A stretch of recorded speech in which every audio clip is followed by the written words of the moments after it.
दरवर्षी प्रजासत्ताक दिन, महाराष्ट्र दिन, स्वातंत्र्य दिन आणि इतर राष्ट्रीय कार्यक्रम आणि महत्त्वाचे सांस्कृतिक कार्यक्रम आणि क्रीडा सामन्यांच्या वेळी विद्यार्थी आणि नागरिकांकडून राष्ट्रध्वजांचा वापर करण्यात येतो. हा कार्यक्रम पार पडल्यानंतर फाटलेले कागदी आणि प्लास्टिकचे राष्ट्रध्वज मैदानात आणि रस्त्यावर इतर रस्ता पडलेले दिसतात.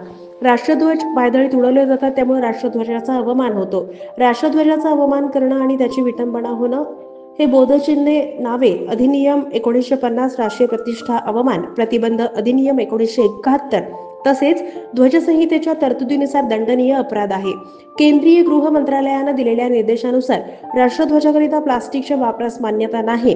राष्ट्रध्वजाचा योग्य तो मान राखला जावा. खराब झालेले राष्ट्रध्वज आढळले तर त्याचा सन्मानपूर्वक गोळा करून नजीकच्या स्थानिक स्वराज्य संस्थेच्या कार्यालयात जमा करावेत, असं आवाहन प्रांताधिकारी सचिन इताफे यांनी केलंय.